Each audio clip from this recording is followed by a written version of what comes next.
കഴിഞ്ഞ വർഷം ഇതേപോലൊരു ഡിസംബർ മാസം 25-ാം തീയതിയാണ് ലാലേട്ടൻ്റെ ബറോസ് തിയേറ്ററിൽ പോയി കണ്ടത്.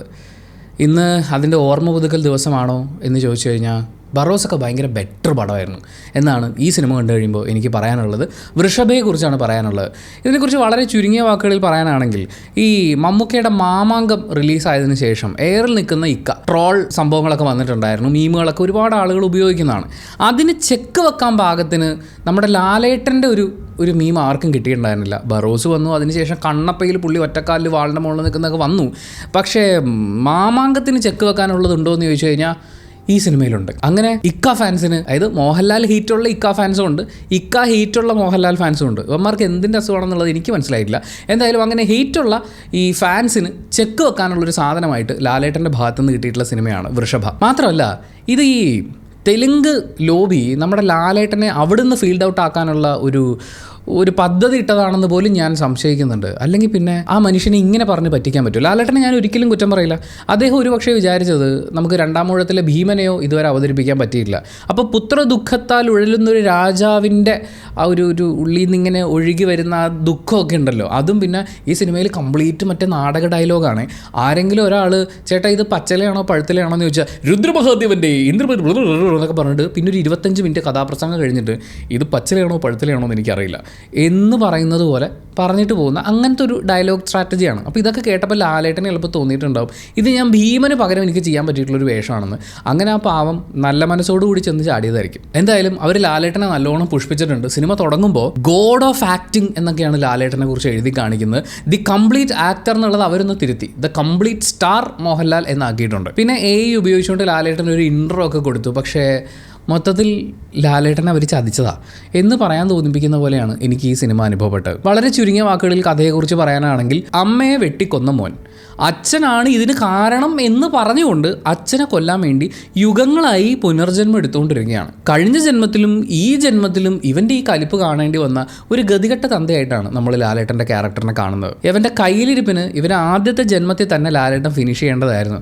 എങ്കിൽ ഇങ്ങനെ ഈ കഷ്ടപ്പാട് വല്ലതും ഉണ്ടാവും. അല്ല, നമുക്കിങ്ങനെ ഈ കഷ്ടപ്പെടേണ്ടി വരുമായിരുന്നു. മൊത്തത്തിൽ നമ്മൾ ഈ കഥ ഇങ്ങനെ നോക്കുമ്പോഴേ, ഭർത്താവിന് വേണ്ടി മോനെ വേണ്ടെന്ന് വെച്ച അമ്മ, മോൻ അറിയാതെ കൊന്ന അമ്മ മരിച്ചു കിടക്കുന്നു, മോൻ കൊല്ലണമെന്ന് പറഞ്ഞ് നടക്കുന്നു, അതിനുശേഷം മോൻ കുരുത്തക്കേട് കാണിക്കുന്നു.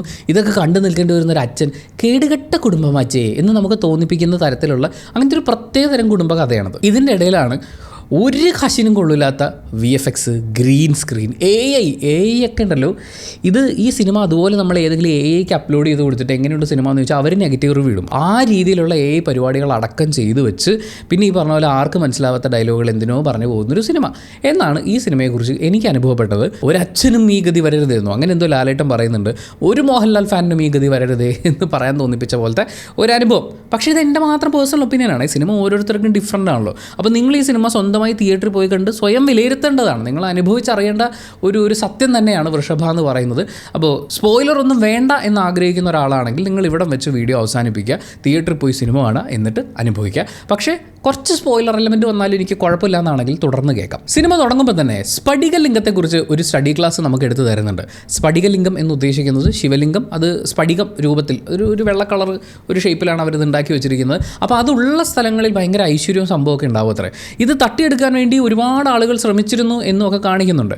അങ്ങനെ ഇത് തട്ടിയെടുക്കാൻ വേണ്ടി, അതൊരു രാജ്യത്തെ രാജാവ് ഇങ്ങനെ ഭയങ്കര സുരക്ഷിതമായി കൊണ്ടു നടക്കുന്ന യവന്മാർക്കും മുഗളന്മാർക്കും പോലും അടിച്ചു മാറ്റാൻ പറ്റിയിട്ടില്ലാതിരുന്നൊരു കാര്യം എന്നാണ് പറയുന്നത്.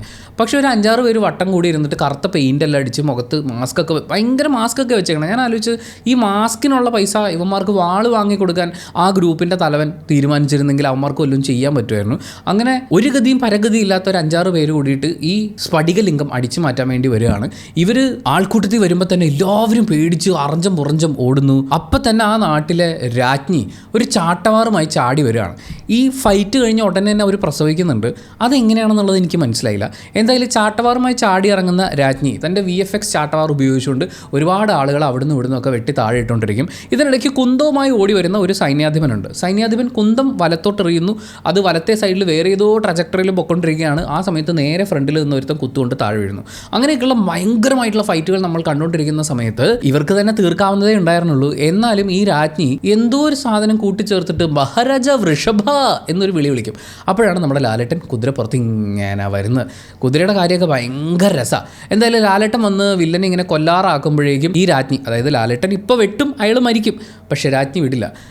എന്താണ് മറ്റേ ഉദരസംഭവം ബഹുജന നിമിത്തം എന്നൊക്കെ പറയുന്ന പോലെ എന്തൊക്കെയോ സാധനങ്ങൾ പറഞ്ഞിട്ട് ഇവനെ കൊല്ലണം, ഇതാണ് പുള്ളിക്കാരി ഉദ്ദേശിച്ചത്. പക്ഷേ സംസ്കൃതത്തിൽ ഒരു 5-6 സെൻറ്റൻസ് കൂട്ടി വായിക്കും. ആ സമയം കൊണ്ട് ഇവൻ കുതിരപ്പുറത്ത് കയറി രക്ഷപ്പെടും. ഇവനെ ചേസ് ചെയ്യുന്ന ലാലേട്ടനാണ് ഈ സിനിമയിലെ ഏറ്റവും വലിയ ഹൈലൈറ്റ് എന്ന് പറയുന്നത്. ലാലേട്ടൻ കുതിരപ്പുറത്തിരുന്ന് കുതിരയുടെ കയറിൽ ആഞ്ഞു വലിച്ചുകൊണ്ടിരിക്കുക. പക്ഷേ VFX കുതിരയല്ലേ, ലാലേട്ടൻ കുലുങ്ങില്ലല്ലോ. അങ്ങനെ VFX കുതിരയുമായിട്ട് ലാലേട്ടൻ ഇങ്ങനെ അനങ്ങാതെ പോയിട്ട് ഈ കുതിരപ്പുറത്തിരുന്നിട്ട് അമ്പ് ചെയ്തിട്ടാണ് വില്ലനെ താഴെയിടുക. അതെന്തായാലും ലാലേട്ടന് പറ്റും. കാരണം കുതിര അനങ്ങുന്നില്ലല്ലോ, കൃത്യം ഉന്നം വെച്ചിട്ട് ഇടാനുള്ളൊരു സ്പേസ് പുള്ളിക്ക് കിട്ടി.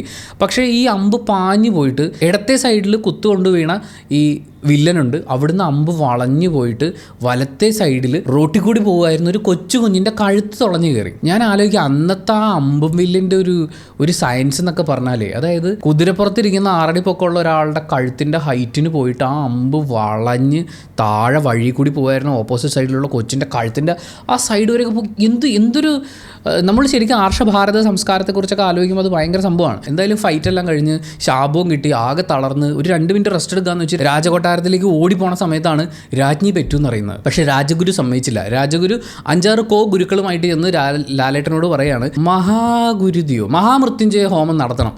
അങ്ങനെ മഹാമൃത്യുഞ്ജയ ഹോമം നടത്തിയിട്ട് ഈ കൊച്ചിൻ്റെ നെഞ്ചത്ത് അവർ ഇരുമ്പ് ചൂടാക്കിയിട്ട് സീല് വെക്കുകയാണ്. എന്ത് ദുരന്ത ആചാരമാണ് എന്നുള്ളത് എനിക്ക് മനസ്സിലായില്ല. രാജമുദ്ര പതിപ്പിച്ചതാണ് ഏതൊരു കൈക്കുഞ്ഞിൻ്റെ നെഞ്ചത്ത്. അച്ഛനാണ് കൊച്ചിനെ കൈ പിടിച്ചു കൊടുക്കുന്നത്. ഇതിനിടയിൽ ഈ കൊച്ചു വെള്ളത്തിൽ പോകുന്നു. പിന്നീട് ആ മകൻ വളർന്ന് വലുതായി അങ്ങോട്ടേക്ക് തിരിച്ചു വരുന്നു. അവൻ്റെ ആവശ്യങ്ങളൊക്കെ കൊടുക്കാമെന്ന് ലാലേട്ടൻ ആദ്യം പറഞ്ഞാണ്. പിന്നെ ആ ചെക്കന് ഒരു കാര്യമില്ലാതെ അഹങ്കാര വർത്താനം പറഞ്ഞ് എന്നാൽ നമുക്ക് യുദ്ധം ചെയ്യാമെന്ന് പറയുന്നു. ലാലേട്ടൻ അവനെ തട്ടിയില്ല എന്ന് പറയുന്ന സമയത്താണ് നെഞ്ചത്തുള്ള മുദ്ര കാണുന്നത്. അത് കണ്ടപ്പോൾ എനിക്ക് പ്രേം നസീറിനെയും ജയനെയുമാണ് ഓർമ്മ വന്നത്. താഴെ വീണ് കിടക്കുന്ന ഒരാളെ തല്ലാൻ പാടില്ല എന്ന് എൻ്റെ അച്ഛൻ എന്നെ പഠിപ്പിച്ചിട്ടുണ്ട്. വീണ് കിടക്കുന്നവനെ തല്ലരുതെന്ന് എൻ്റെ അച്ഛനും എന്നെ പഠിപ്പിച്ചിട്ടുണ്ട്. അപ്പം ഞാൻ വിചാരിച്ചു ഇവർ തമ്മിൽ പറഞ്ഞ് സെറ്റാവുമെന്ന്. ഇല്ല, ലാലേട്ടൻ കൺഫ്യൂഷൻ അടിച്ച് നേരെ തിരിച്ചു പോയി ശിവലിംഗത്തിൻ്റെ അടുത്ത് വർത്താനം പറയാം. ആ വർത്താനം പറഞ്ഞതിൻ്റെ പകുതി ഈ ചെക്കൻ്റെ അടുത്ത് പറഞ്ഞിരുന്നെങ്കിൽ അവൻ്റെ തലക്കകത്ത് വല്ലതും കയറിയാണ്. പക്ഷെ ഇപ്പോൾ എന്താ ചെയ്യുക? ലാലേട്ടൻ ഈ പ്രാർത്ഥിച്ച് നിൽക്കുന്ന ഗ്യാപ്പിൽ ലാലേട്ടൻ്റെ കോസ്റ്റ്യൂം ഇട്ടിട്ട് ഈ രാജ്ഞി പോയി അവനുമായി യുദ്ധം ചെയ്യാണ്. പക്ഷെ മാസ്ക് വെച്ചിട്ടുണ്ട്. ലാലേട്ടനാണെന്ന് വിചാരിച്ചിട്ട് അവൻ ആ തല വെട്ടി താഴെ കഴിയുമ്പോഴാണ് അറിയണം അവൻ്റെ സ്വന്തം അമ്മയാണ് അവൻ തല വെട്ടി കൊന്നതെന്ന്. നീയാടാ ഇതിനൊക്കെ കാരണമെന്ന് പറഞ്ഞ് ലാലേട്ടൻ്റെ മെക്കിട്ട് കയറിയിട്ട്, പക്ഷേ അമ്മ മരിച്ചു കിടക്കുന്നതുകൊണ്ട് എനിക്ക് നിന്നെ കൊല്ലാനുള്ള ത്രാണിയില്ല, അതുകൊണ്ട് ഞാനിപ്പോൾ സ്വന്തമായിട്ട് ആത്മഹത്യയും അടുത്ത ജന്മത്തിൽ ഞാൻ നിന്നെ എടുക്കും എന്ന് പറഞ്ഞ് ഇവൻ ആത്മഹത്യ ചെയ്ത് കളയും. പ്രസന്റ് ലൈഫിൽ ഇദ്ദേഹം ഒരു വലിയ വജ്ര വ്യാപാരിയാണ്. ഈ അച്ഛനും മോനും തമ്മിലുള്ള കുറച്ച് രംഗങ്ങളൊക്കെ ഉണ്ട്, ഭയങ്കര രസ. അത്രയും വിഷ്വൽസ് കട്ട് ചെയ്തെടുത്തിട്ട് ഏതെങ്കിലും ഒരു കറി പൗഡറോ അല്ലെങ്കിൽ ഒരു പ്രഷർ കുക്കറിൻ്റെ ഒക്കെ പരസ്യത്തിന് കൊടുത്തു കഴിഞ്ഞാൽ കറക്റ്റാണ്. അല്ലെങ്കിൽ ഇപ്പോൾ വേ പ്രോട്ടീൻ്റെ പരസ്യത്തിനെങ്കിലും അത് ഉപയോഗിക്കാം. അമ്മ അതിൽ പരസ്യം എടുത്ത് വെക്കുന്ന പോലെ നല്ല ക്ലീനായിട്ട് എടുത്ത് വെച്ചിട്ടുണ്ട്. ആ ഭാഗങ്ങളൊക്കെ ഭയങ്കര ബ്രൈറ്റാണ്. പക്ഷേ VFXും ഗ്രീൻ സ്ക്രീനും വരുന്ന സ്ഥലത്തൊക്കെ അവർ ലൈറ്റ് കുറച്ചിട്ടിട്ടുണ്ട്. നന്നായി, അത്രയും വൃത്തിയോട് കുറഞ്ഞിരിക്കും. എന്തായാലും അങ്ങനെ പരസ്യത്തിൽ ജീവിക്കുന്ന ഈ അച്ഛനും മോനും VFXും പിന്നെ AI ഒക്കെ അവിടെ ഇവിടെയൊക്കെ ആയിട്ട് വരുന്നുണ്ട്. കുറച്ച് സമയം കഴിഞ്ഞപ്പോൾ എനിക്ക് തന്നെ കൺഫ്യൂഷനായി. ഞാൻ ഈ കണ്ടുകൊണ്ടിരിക്കുന്ന ഒറിജിനൽ മനുഷ്യരാണോ അതോ AI വെച്ച് ക്രിയേറ്റ് ചെയ്തതാണെന്ന് അങ്ങനെ AI എടുത്ത് വിളയാടിയിട്ടുണ്ട്. എന്നാൽ കുറച്ച് കാശ് കൊടുത്തിട്ട് നല്ല എന്തെങ്കിലും ഒന്ന് യൂസ് ചെയ്യുക എന്ന് നമുക്ക് പറയാൻ തോന്നും. ഇതൊന്നും പോരാഞ്ഞാണ് ഈ ആർട്ടിസ്റ്റുകളുടെയൊക്കെ സ്കിന്നിങ്ങനെ സോഫ്റ്റാക്കി ബ്രൈറ്റൻ ചെയ്യാൻ വേണ്ടിയിട്ടുള്ള ശ്രമങ്ങളൊക്കെ ഉള്ളത്. ചില സമയത്ത് കളർ ടോൺ വരെ മാറിപ്പോകും. അതായത് ഒരാൾ നിന്ന് സംസാരിക്കുന്നു, ഇപ്പുറത്തെ ഒരാളുണ്ട്. ഇവനെ ആദ്യം കാണിച്ചു, ഇയാളെ കാണിച്ച് തിരിച്ച് അവിടെ ചെല്ലുമ്പോഴേക്കും ഇതിൻ്റെ മൊത്തം കളർ മാറാം, ബ്രൈറ്റ്നസ് മാറുന്നു. പിന്നെ ഈ ഗ്രീൻ സ്ക്രീനൊക്കെ ഒപ്പിച്ച് വെച്ച് ചെയ്തിട്ടുള്ളത് കൊണ്ട് ലൈറ്റിംഗ് ഒക്കെ വളരെ മനോഹരമായിട്ടുണ്ട്. പുതിയ ജന്മത്തിൽ അച്ഛൻ ദുസ്വപ്നങ്ങൾ കണ്ടുകൊണ്ടിരിക്കുകയാണ്.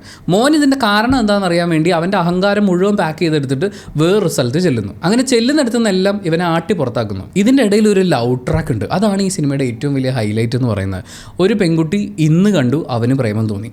പിറ്റേ ദിവസം അവർ ഒരുമിച്ച് പോയി. അവൾ എന്തൊക്കെയോ പറഞ്ഞിട്ട് അവൻ്റെ നെറ്റിയിലൊരു ഉമ്മ കൊടുക്കുന്നു. അവൻ തിരിച്ചൊരു ഉമ്മ കൊടുക്കാൻ പോകുമ്പോഴേക്കും എനിക്കിത് പറ്റൂല എന്ന് പറഞ്ഞാൽ അവൾ ഇറങ്ങിപ്പോകുന്നു. അത് കഴിയുമ്പോഴേക്കും സങ്കടപ്പെട്ടിരിക്കുന്ന മോനെ അച്ഛൻ എന്തൊക്കെയോ പറഞ്ഞ് മോട്ടിവേറ്റ് ചെയ്യുന്നു. എന്തിനാണോ എന്തോ. അത് കഴിഞ്ഞിട്ട് ആ ചെക്കൻ വീണ്ടും ആ പെണ്ണിൻ്റെ അടുത്ത് ചെല്ലുമ്പോൾ ആ പെണ്ണ് പറയുന്നു, ഞാൻ കൺഫ്യൂഷനായിപ്പോയി. ഞാനും കൺഫ്യൂഷനായിപ്പോയി. നിങ്ങൾ എന്തിനാണ് കൺഫ്യൂഷൻ അടിച്ചിരിക്കുന്നത്? ഈ സിനിമയുടെ ഒരു വലിയ പ്രത്യേകത എന്ന് പറയുന്നത് ആർക്കും ഒന്നും മനസ്സിലായിട്ടില്ല എന്നുള്ളതാണ്. അഭിനയിച്ച ആർക്കും തന്നെ ഇതിനെക്കുറിച്ചൊരു ധാരണയില്ലായിരുന്നു. കാരണം എന്തോ ചോദിക്കുന്നു, എന്തോ പറയുന്നു, ഇവർക്കിത് മനസ്സിലാവുന്നില്ലേ? എനിക്ക് പനിയുണ്ടെന്ന് തോന്നുമ്പോൾ വാ നമുക്ക് ക്യാൻസർ സെൻറ്ററിൽ പോകാമെന്ന് പറയുന്ന പോലത്തെ അങ്ങനത്തെ ചോദ്യങ്ങളും ഉത്തരങ്ങളുമാണ് സിനിമയിൽ സംഭവിക്കുന്നത്. അതിപ്പോൾ കാമുകന്മാരായാലും അച്ഛനും മോനും ആണെങ്കിലും എല്ലാവരുടെയും ഡയലോഗ് ഡെലിവറി ഇങ്ങനെയാണ്. മാത്രമല്ല ഈ പാസ്റ്റ് കഥയും ഇതെല്ലാം വരുമ്പോഴേ ആക്ച്വലി ഈ സിനിമയിൽ നമ്മൾ കാണുന്ന എല്ലാവരും നന്മയുള്ള ആൾക്കാരാണ്. നന്മ എന്നൊക്കെ പറഞ്ഞാൽ എല്ലാവർക്കും നല്ലത് വരാൻ വേണ്ടിയിട്ടുള്ള പ്രവർത്തികളെ എല്ലാവരും ചെയ്യുന്നുള്ളൂ. പക്ഷേ എല്ലാവരും കഷ്ടപ്പെടുന്ന ഒരു സിനിമയാണത്. ആകെ ഈ സിനിമയിൽ വില്ലത്തരം കാണിക്കുന്നു എന്ന് പറഞ്ഞാൽ അവതരിപ്പിച്ചിട്ടുള്ള മറ്റേ KGF വില്ലൻ ഉണ്ടല്ലോ, രാമേന്ദ്ര ബാബു. അദ്ദേഹം ഈ സിനിമയിൽ ഒരു കാര്യമില്ലാതെ ലാലേട്ടനോട് എന്തോ ദേഷ്യമൊക്കെ പ്രകടിപ്പിക്കുന്നുണ്ട്. പുള്ളിയുടെ ഇൻട്രോ സീനൊക്കെ ഭയങ്കര രസമാണ്. ഒരാളെ മടിയിൽ ഇങ്ങനെ കിടത്തിയിട്ട് വാവാവോ എന്നൊക്കെ പാടി താരാട്ട് പാടി അവന് മുത്താറി വാരി കൊടുക്കുന്ന ഒരു ആംഗിളിൽ കിടത്തിയിട്ട് അവൻ്റെ കഴുത്തറുത്ത് ഇങ്ങനെ വയലും വായിച്ചുകൊണ്ടിരിക്കുക. ഇങ്ങനെയാണ് ഇൻട്രൊഡക്ഷൻ. ആദ്യമായിട്ടാണ് അങ്ങനെ ഒരു സീൻ കാണുമ്പോൾ എനിക്ക് ചിരി വന്നു പോയത്. ആ രാമേന്ദ്ര ബാബു മാത്രമാണ് ഇതിനകത്ത് എന്തെങ്കിലുമൊക്കെ കുരുത്തക്കേട് കാണിക്കുന്നത്. പക്ഷേ ക്ലൈമാക്സിൽ വന്ന് ആറാട്ടി കിട്ടിയതിൻ്റെ ബാക്കി പുള്ളി വാങ്ങിക്കുന്നുണ്ടെങ്കിലും പുള്ളിനെ വെറുതെ വിടുകയാണ്. അമ്മാതിരി നന്മ. എന്തായാലും ബി ഉണ്ണികൃഷ്ണന് വളരെയധികം സന്തോഷിക്കാവുന്നതാണ്. ആറാട്ടിലെ ലാലേട്ടനെ അവർ അതുപോലെ എടുത്തുകൊണ്ട് പോയിട്ടുണ്ട്. ഒരുപക്ഷെ ആംഗിളുകളും അതുപോലെ ഒരാൾ വീഴുമ്പോൾ വീഴുന്ന ആളും ലാലേട്ടൻ്റെ പൊസിഷനും ലുക്കും എല്ലാം ലൈറ്റിംഗ് അടക്കം കംപ്ലീറ്റ് അവർ അടിച്ചു മാറ്റി എടുത്തു വെച്ചിട്ടുണ്ട്. നന്നായിട്ടുണ്ട്. മറ്റൊരു വലിയ പോസിറ്റീവ്, ഈ സിനിമയെ സംബന്ധിക്കുന്ന ഏറ്റവും വലിയ പോസിറ്റീവ് 2 മണിക്കൂർ 7 മിനിറ്റാണ് ഇതിൻ്റെ ദൈർഘ്യം എന്ന് പറയുന്നത്. അത് ശരിക്കും പ്രേക്ഷകരോട് ചെയ്തൊരു പുണ്യമായിട്ട് ഞാൻ അതിനെ വിലയിരുത്തുന്നു. അത് പരിഗണിച്ചുകൊണ്ട് എനിക്ക് വേറെ നെഗറ്റീവ്സ് ഒന്നും ഈ സിനിമയെക്കുറിച്ച് പറയാനില്ല. പിന്നെ പാട്ടുകളുടെ കാര്യം പറയണം, കേൾക്കാതിരിക്കാൻ പറ്റിയാൽ നല്ലത്. പിന്നെ കുറച്ച് നന്മ നിറഞ്ഞ വാളുകളെക്കുറിച്ച് കൂടി സംസാരിക്കണം. അതിൽ ഏറ്റവും പ്രധാനപ്പെട്ടത് ലാലേട്ടൻ്റെ വാളാണ്. ലാലേട്ടൻ വാള് വെച്ചിട്ട് ഈ ആദ്യത്തെ വില്ലന്മാരുമായിട്ടുള്ള വെട്ടുപരിപാടിയൊക്കെ ഉണ്ടല്ലോ, പുള്ളി കുറേ വെട്ടുന്നുണ്ട്, ഒരാൾക്ക് മുറിവ് പറ്റുന്നില്ല. അതെന്തുകൊണ്ടാണെന്ന് എനിക്ക് മനസ്സിലായില്ല. ഒരു വാളെടുത്ത് വില്ലൻ്റെ വയറ്റിന് ഒരൊറ്റ വെപ്പാണ്, വാൾ അവിടെ നിൽക്കുക. പക്ഷേ വെട്ടുകൊള്ളുന്നില്ലെങ്കിലും കുറേ നേരം കഴിയുമ്പോൾ ഇവർക്കൊക്കെ ചോര വരുന്നുണ്ട്. എന്തായാലും എൻ്റെ ലാലേട്ടൻ ഇത് മനസ്സിലാക്കിയേ പറ്റുള്ളൂ. തെലുങ്ക് ഇൻഡസ്ട്രിയിൽ നിങ്ങൾക്കെതിരെ എന്തോ ഗൂഢാലോചന നടക്കുന്നുണ്ട്. അതിൻ്റെ ഭാഗമായിട്ടാണ് ഇത്തരം സിനിമകൾ, ചിലപ്പോൾ കഥ പറഞ്ഞപ്പോൾ ഭയങ്കര സംഭവമൊക്കെ ആയിരിക്കും, പക്ഷേ ഇത്തരം സിനിമകൾ നിങ്ങളുടെ തലയിൽ കെട്ടിവെക്കുന്നതിന് പിന്നിൽ ഒരു ഗൂഢാലോചനയുണ്ട്. പക്ഷേ ഞങ്ങൾ നിങ്ങളുടെ കൂടെയാണ്. തിയേറ്റർ അങ്ങനെ ഹൗസ്ഫുള്ളായിരുന്നു. ലാലേട്ടൻ്റെ ഒരു സിനിമ എന്ന് പറഞ്ഞു കഴിഞ്ഞാൽ അദ്ദേഹത്തിൻ്റെ സ്ലീപ്പർ സെൽ ഓഡിയൻസ് എന്നൊക്കെ പറഞ്ഞാൽ അതിൻ്റെ പവർ നമ്മൾ തിയേറ്ററിൽ വന്ന് കാണണമായിരുന്നു. കാരണം ഈ സിനിമ ഞാൻ കാണുമ്പോൾ ഓൾമോസ്റ്റ് ഹൗസ്ഫുള്ളാണ്. ഒരു ഫാമിലി മുഴുവൻ വന്നിട്ടുണ്ട്, കൊച്ചു പിള്ളേരൊക്കെ ഉണ്ട്. കൊച്ചുകുട്ടികളൊക്കെ തിയേറ്ററിൽ ബഹളം വെച്ച് ഓടി നടക്കുന്നത് കണ്ടപ്പോൾ എനിക്ക് സന്തോഷം വരികയായിരുന്നു. കാരണം അവരെങ്കിലും എൻജോയ് ചെയ്യുന്നുണ്ടല്ലോ. നടക്കാനൊക്കെ ബുദ്ധിമുട്ടുള്ള ഒരു അപ്പൂപ്പനെയൊക്കെ ഫാമിലി മെമ്പേഴ്സ് പിടിച്ചുകൊണ്ട് വന്ന് സീറ്റിലിരുത്തി ഈ സിനിമ കാണിപ്പിക്കുകയായിരുന്നു. അങ്ങനെ ലാലേട്ടനെ കാണാൻ കൊതിക്കുന്ന ഫാൻസ് ഇവിടെ ഉള്ളതുകൊണ്ട് ലാലേട്ടൻ ചിലപ്പോൾ സേഫ് ആയിരിക്കും, പക്ഷേ സൂക്ഷിക്കണം. ഒരു മഹാമൃത്യുഞ്ജയ ഹോമം അങ്ങോട്ട് നടത്താം. അപ്പോൾ thank you so much for watching this video. ഈ വീഡിയോ ചിലപ്പോൾ നിങ്ങൾക്കൊട്ടും യോജിക്കാൻ പറ്റാത്തതായിരിക്കാം. സിനിമ എന്ന് പറഞ്ഞാൽ അങ്ങനെയാണല്ലോ, ഓരോരുത്തരുടെയും അഭിപ്രായങ്ങൾ മാറി മറിഞ്ഞൊക്കെ വരും. ഞാൻ ഈ പറഞ്ഞത് എൻ്റെ മാത്രം പേഴ്സണൽ ഒപ്പീനിയനാണ്. സിനിമ ചിലപ്പോൾ നിങ്ങൾക്ക് ഡിഫറൻ്റായി തോന്നിയിട്ടുണ്ടാവാം. അങ്ങനെ ഉണ്ടെങ്കിൽ നിങ്ങളുടെ അഭിപ്രായങ്ങൾ കമൻറ്റ് ബോക്സിൽ രേഖപ്പെടുത്തുക. കമൻറ്റ് ബോക്സും കൂടി വായിച്ചിട്ട് സിനിമയ്ക്ക് പോകണോ വേണ്ടിയോ എന്നൊക്കെ ആലോചിച്ചിരിക്കുന്ന കുറേ ആളുകളുണ്ട്. അവർക്കതൊരു വലിയ സഹായമായിരിക്കും. അപ്പോൾ thank you so much. Video ഇഷ്ടപ്പെട്ടാൽ ലൈക്ക് ചെയ്യുക, കമൻറ്റ് ചെയ്യുക, ഷെയർ ചെയ്യുക, സബ്സ്ക്രൈബ് ചെയ്യുന്ന കാര്യവും ഹൈപ്പ് ചെയ്യുന്ന കാര്യവും പരിഗണിക്കുക.